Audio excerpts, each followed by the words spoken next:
สบายดีโอ้ไว้ดีเนาะนี่พี่น้องเอ้ยโชพอลี่ไปบ้านน้องสาลีแป๊บเดียวกลับมาเนาะลูกติ่งเพิ่นสิแล้วแหละพี่น้องยังไงเดียวนึงโอ้จวดจัดแฮง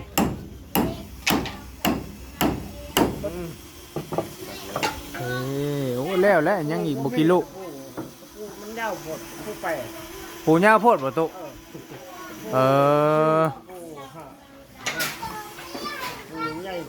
โดยจักเส้นนี่อ้ายห่างกันนี่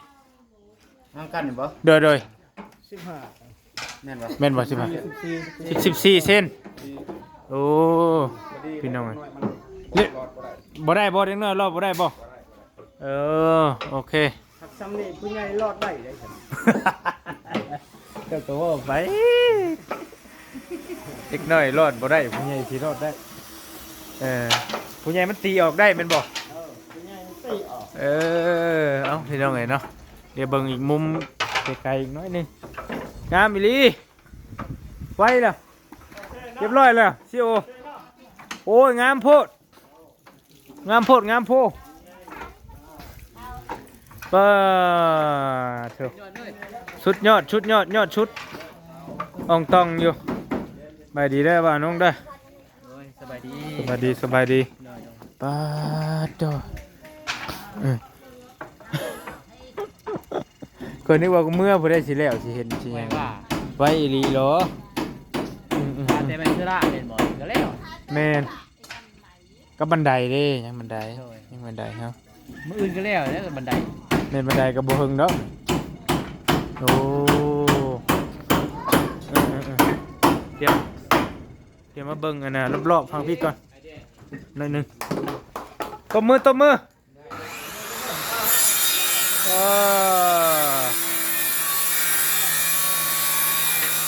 อ่องต้องเลยพี่น้องเลยเนาะรวดเร็วทันใจเกิดจากให้จ้ะ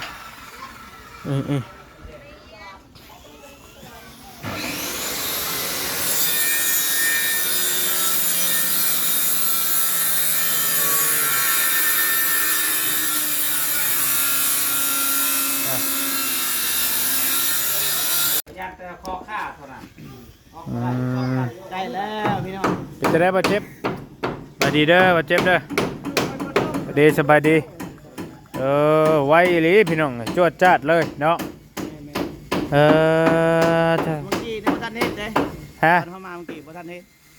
แม่นมาฮอดนี่สิแล้วเลยท่านได้เฮ็ดครับบอกใครบาดเจ็บซื้อเล็กตะปูซี่ให้ได้เด้อบ่ซื้อมาตะปูฮกซื้อกระปูฮกก็ได้ฮกเงินตัวเองยังบ่ซื้อเพื่อนตัวเองยังบ่ซื้อหรอวะลืมนี่ได้ประตูว่าเพื่อนตัวเองบ่ซื้อหรอวะมือบ่ทันแล้วมื้อนี้ก็แล้วเลยเอาเลยแล้วยังน้อยเดียวนึงน่าจะซื้อซีบ่แล้วแต่บ่น่าสั่งหรือว่าซื้อซีน้ำลังแล้วแต่สะดวกเลยตอนนี้สบายดีแล้วน้องเดิมเด้อสบายดีเด้อนะโดยสบายดีคุณยายใจบุญทุกท่านสบายดีFC พังไทยพังลาวต่างประเทศสบายดีเบิ้ลทุกคนเด้อสบายดีโอ้ยโดยโอเคมีแต่บอลลี่กะเนาะต่อมาเบิ่งงานแล้วก็ที่ได้เดินทางเนาะกับปะน้องเดิมแล้วบัดเนาะแต่ก่อนสิกับปะเด้อจังหน่อยเด้อส่งเมื่อปะแล้วพี่น้องกลับบ้านปะก่อนเนาะเดินทางปลอดภัยเด้อโดยบอลลี่เองก็มีเวียงมีงานอยู่บ้านพี่น้องสิเฮ็ดงานบุญให้ทางป้าเพิ่นเนาะทางป้าจะพูเพิ่นล่วงลับไปพี่น้องเนาะเราต้องว่ากันฮะมีเนี่ยที่ให้ค่อยมียังนะสั่งว่าอยู่ใช้ไหนใช้ไปเอามาเบิ่งดูเอามาผิวมาเลย ษาเด้อ อิจฉาบ่ได้ได้สิโอ้ยมันบ่อันนี้บัดนี้ไม้ตัวนี้กินบ่ได้ ตรงเลยแปะสปากเลย แปะใส่ปาก เออใช้มาใช้อันนั้นบ่โอ้ แต่บ้านยาวประมาณนี้บ่จังหน่อย เพิ่นมาอยู่มันยังอันนี้ หอยกับตะกรุด โอ้ ตั้งใจเก็บ บ่ เสาบ่ได้กินข้าวเลยไปหาตั้งใจไปหา ตั้งใจไปเก็บจนบ่ได้กินฮอดข้าวฮอดน้ำ โดย บ่ว่าให้บ่ปานนั้นติเนาะเอ้ยขอบใจหลายๆตายแล้วบ่นี่ ยัง ยังบ่ ยังสัด ยังชด ห้อยใต้กันแล้วมันเป็นกินเด้ ๆ หอยยังชดอยู่ ๆโดย โอเค ไปปล่อยได้อยู่ เดี๋ยวยาน่ะได้ก็ยาข่อยสิเอาน้ำลาวเดี๋ยวได้รับเป็นน้ำใจแล้วเนาะขอบใจเด้อน้องเดิมเด้อขอบใจหลายๆโอ้ยลำบากลำบนแม่นพี่น้องเอ้ยของฝากเนาะจากน้องเดิมพี่น้องเอ้ยผักกูดเนาะอันที่ไปเฮาไปเก็บกันมื้อนั้นล่ะว่าอันนี้อันหอยเราจะเป็นจิวหอยเฮาก็ได้ครับแม่นกินกับหยังแกงแซ่บ ตะกรุดเหรอ แม่น เฮ็ดแนวใดก็แซ่บอยากแบบแนวใดน่ะบาวลีอยากกินเฮ็ดแนวนั้น บ่เคยกินอันนั้นแนะนำ ข่อยบ่เคยกิน ที่น้องคิดว่าแซ่บสุดแนะนำให้อายบ่ เฮ็ดสุกก็แซ่บ ไปดิไปแนะนำน้องนำดิ ครัวก็แซ่บ ไปดิ ขัวก็แซ่บ ต้มแจ่วก็แซ่บกัน ต้มจำแจ่วก็แซ่บ โดย เฮ็ดอะไรก็แซ่บนะต้องว่านี่เออโอเคพี่น้องเอ้ยขอบใจหลายๆเด้อโอเค กัน สิขึ้นไปเบิ่งเฮือนเจ้าก่อน โดย งามเนาะงามบ่ งาม ปาติโทอืมโอ้ กอบ โอเคใส่เพิ่นแล้วบ่ ใส่ ฮะ เรียบร้อยดิ เฮ้ยออกต้องแล้วบ่บัดนี้ ต้องเลย โอ้ยบอรีบเผลอแป๊บเดียวแล้วเลยใช่อันนั้นจะบอกให้ค่อยหรอบ่อันใหม่ๆนะ ไม่ไม้เด้ ใช่ใหม่ๆโอ้ ใหม่ๆเล่นเอื่อยแล้วนี่เด้ใหม่ๆพอตายปะ ไปดี สบายดี สบายดี สบายดีอีกเท่านึงพี่ว่าพี่ก็ได้เอ้ยใหม่ๆพอตายปะ14ตัว พี่เอ้ยมานั่งพี่เอ้ย 14ตัวมัน เอ้ยยังก็ลืมชื่อแล้วเลย เอ้ย งอม ญาติบ่ งอม เอ้ยงม เดี๋ยว ไปใช้มือนี่ไปใช้มา ไปปลูกมัน ไปปลูกมัน โดย โอ้เพราะว่าไปเว้นนี่บ่เห็นเดี๋ยวลูกเจ้าไปเว้นนี่ไปครับปลูกมันรับจ้างบ่ บ้าเขาปลูกมันตัวเองหน่อยๆดินเขาบอนคอยเขาบ่ได้เฮ็ดคอยเขาเฮ็ด ดินเข้าแล้วข้อเฮ็ด ดินเขาแล้วเจ้าขอปลูกมัน โดย โอเคกสิบ่ว่าหลายมืออันมือเว้นนี่เฮาเอาซื้อไข่ซื้อมีไปให้เลยเห็นอยู่บ่อย่างน้อยบอกอยู่บ่ เขา โอเคเลย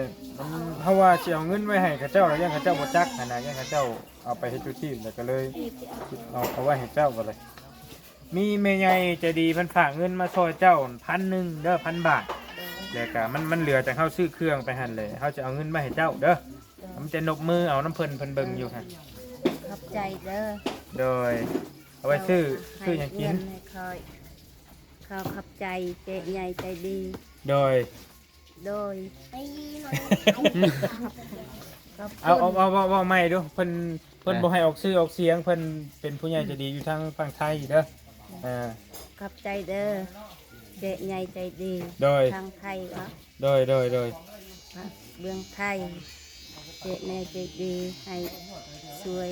คอยเป็นแม่ไม้ โดย อวยพรขึ้นมาจากใจหน่อย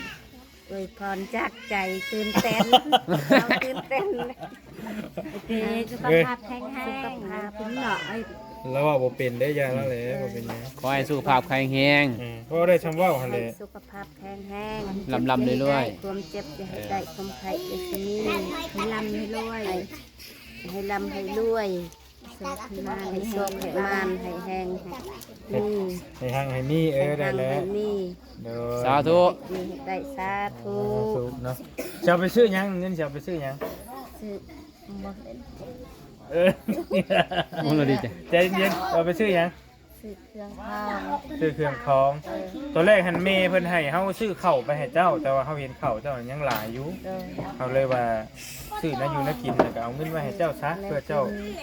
เจ็บเพื่อเจ้าเจ็บเจ้าไข้เพื่อเจ้าอยากซื้อยาหั่นนะ โดย ก็เลยว่าเอาเงินสดไว้ให้เราดีกว่าเพราะเห็นข่าวเว้ยเรายังหลายอยู่พี่น้องเนาะซื้อยังเกาะเจ้าซื้อยังเกาะ ซื้อวะงม งม งม เอ้ยงมงม งมบ่งม งมหอยงมยังนี่บอก งม งม งม งมโอ้ตื่มให้ ขอบใจ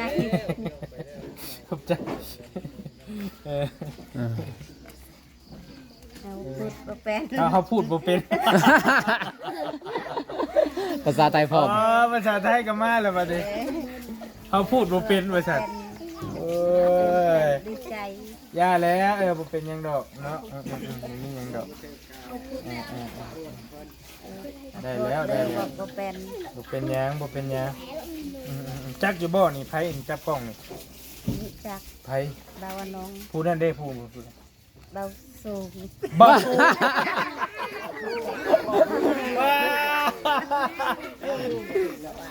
บ่าวเดียวบ่พอย าว บ่าวสูงได้ชื่อใหม่แล้วบัดนี่ตั้งให้ใหม่เนาะ มัน สูงกับยาวเดียวกันแล้ววะหมายนะสูงก็คือว่าสูงยาวอันเดียวกันเนาะสูงกับยาวแค่ว่ามันเอิ่นคนละแบบสิเนาะ แม่น จะไปได้มันจะใช้ว่าบ่สูงจะไปยินแพ้ว่า ยินเด็กนักแล้ว ได้ยินเด็กน้อยว่า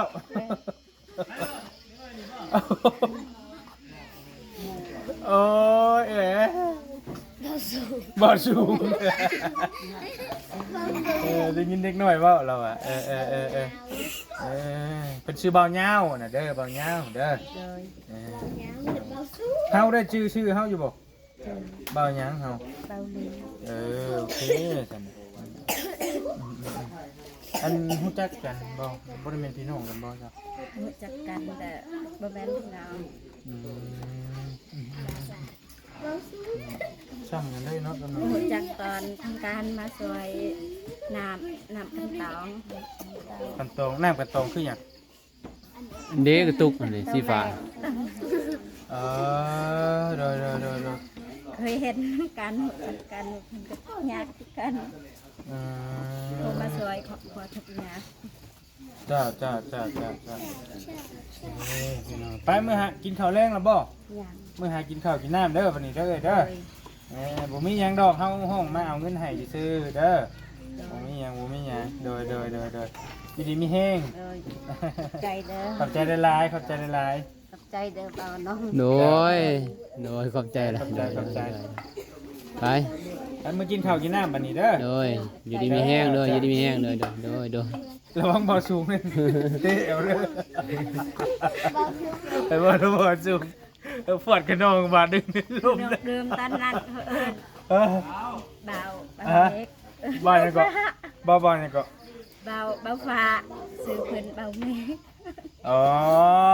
น้องเมฆ เจ้าเอิญน้องเมฆแล้วเอิญเบาฟ้ามันก็ใกล้เคียงกันเนาะ เบาเตรียมทองไว้สัก เป็นผู้ภาษาลาวเฮ้ย เอิญน้องเมฆเอิญเบาฟ้า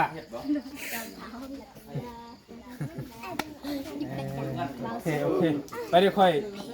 ขึ้นเบื้องนี้หน่อยนึงเนาะยืนให้นี่เด้อ โดย บ่สูงได้ชื่อใหม่ละฮึบ โตยเป็นแหนนี่แกโทรศัพท์โตย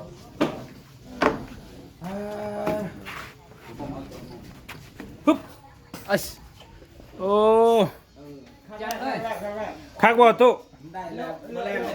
จะล็อกประตูแล้วก็แล้วเอากุญแจออก อืม เอากุญแจออก งามหลายบัดนี้เรือบ่อันนี้เจ้าหรือว่าจะได้ บ่ได้เรือยังติดกันไดนี่ โอ้คัน พ่อเลย โอ้บันไดอีกเนาะได้เป๊ะเลยเรือ ห่างกัน14เซนพี่น้องเนาะโอ้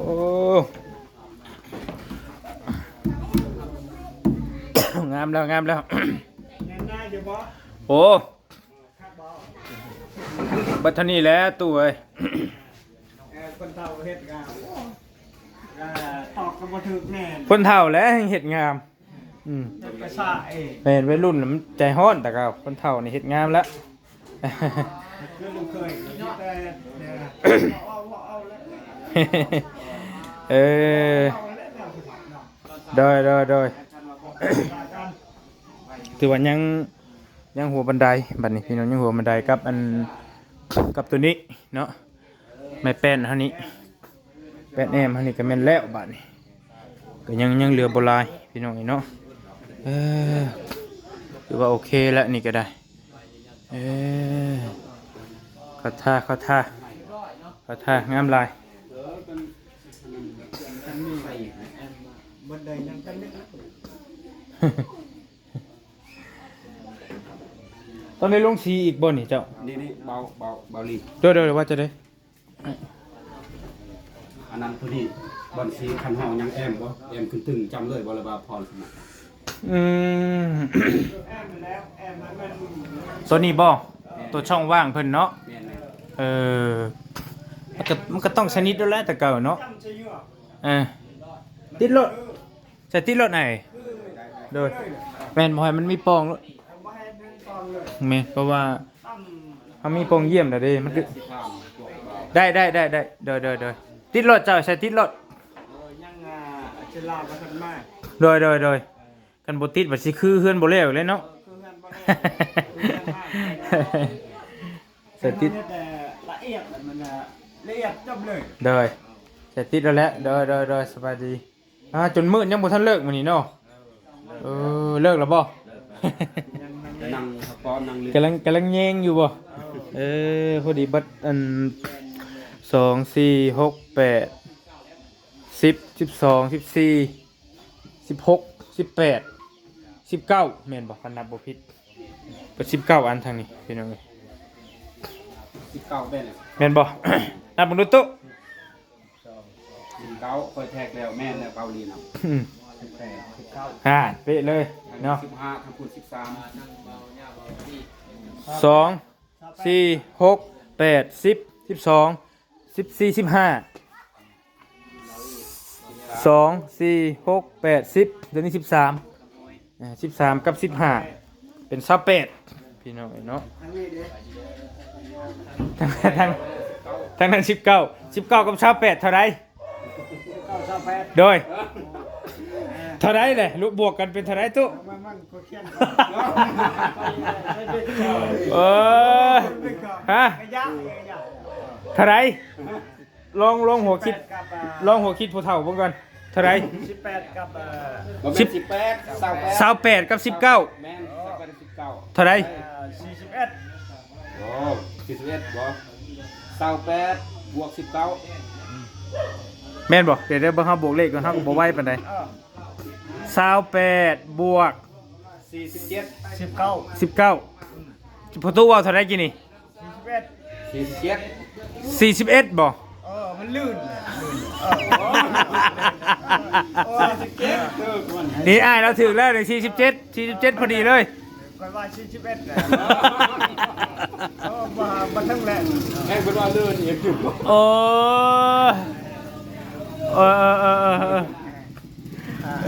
คันโอ้ยกันเอาเขียนใส่ปุ่มซอเนี่ยตั้งเป๊ะ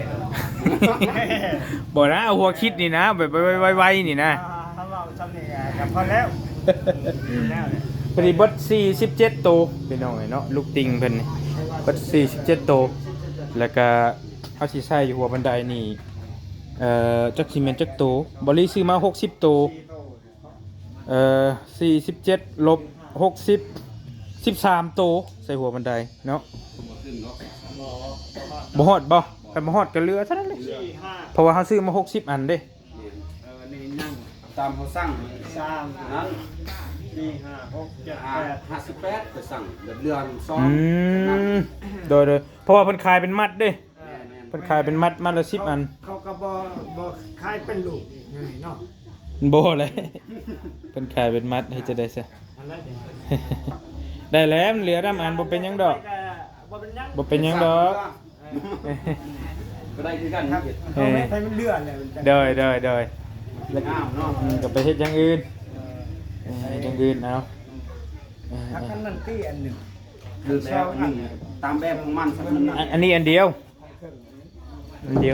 พอเฮ็ดลาวข้างเดียวเด้เฮ็ดฮาวข้างเดียวเฮ็ดฮาวมันข้างเดียวโอเคไปฉันมีแต่เฮาเมื่อป้าได้บัดนี้เด้อขอบใจหลายๆโอกาสหน้าฟ้าใหม่เจอกันใหม่เนาะ โดยขอบใจหลายๆโดยเอา ผู้เองอยู่บ้านทางไกลเนาะ อ๋อทุเที่ยงคืนพู้นแหละเบิ่งช่วง 12โมง ประมาณเดินทางประมาณ5ชั่วโมงฮอดฮะมาก่อนตกระบาดดิปึ๊บโอเคเด้อบัดนี้น้องเดิมเด้อเอาอยู่ดีมีเฮง ไทยเด้อ โดยมืดตื้อๆบัดนี้ จัดถึง เจ้าขอบใจหลาย ทอดน้ ๆ ำ โด ท ย อดแหง โดย อยากให้มากลับมาหาน้องเดิมไว โอเคกลับมาอีกบัดนี้คือสิได้ขึ้นเฮือนบัดนี้เนาะ ๆสุขภาพแข็งแรงเด้อเบา โอเคโดยไปโอเคเด้อตู้เด้ออ้ายเด้อเอาอยู่ดีมีเฮงโดยเจอกันไหมเจ้าไปเอาเจ้าโอเคพี่น้องอ่ะป้ามืดเลยบัดนี้ ตื่นแต่เช้าแล้วมื้ออื่น มืดตื้อๆไปพี่น้องเองเมอรี่กะขอตัวเดินทางจบคลิปปิดคลิปไว้เพียงซ้ำนี้ก่อนมีแต่เงินช่วยเหลือน้องเดิมน้ำบอรี่มีอยู่ประมาณ900,000 กิบเนาะแล้วก็บอรี่สิได้ซื้อหยังจังไดมาให้น้องเพิ่นก็จังว่ากันอีกเทื่อนึงเนาะคันได้มาบ่ได้มาก็สิประสานทีมงานอีกเทื่อนึงบอรี่ก็สิเก็บเงินจำนวนนี้ไว้ก่อนส่วนลูกตีนลูกหยังเพิ่นใช้สำเร็จเสร็จสิ้นเรียบร้อยแล้วส่วนของบอรี่ซื้อมาให้เป็นบานประตูเป็นหยังหลายๆอย่างเนาะแล้วก็เมื่อกี้นี่บอรี่ได้มอบเงินให้ทั้งเอื้อยแม่ใหม่เราเนาะโงมว่าซั่นมีทั้งเมย์ใจดีเพิ่นเอามาให้เนาะให้ฝากมาให้นะเอาให้อยู่ดีมีแห้งให้โชคให้มานให้ร่ำให้รวยเด้อทางผู้ใหญ่ใจดีบัจจุคูจุกคนให้โชคให้มานให้เฮงๆปังๆปรารถนาสิ่งใดก็ให้ได้สิ่งนั้นสมความมุ่งมั่นปรารถนาเนาะร่ำรวยอย่าเจ็บอย่าจนพี่น้องสาธุไปบ๊ายบายมาเนาะเดินทางเฮาบัดนี้โดยลืมหอยเลยเอาหอยก่อน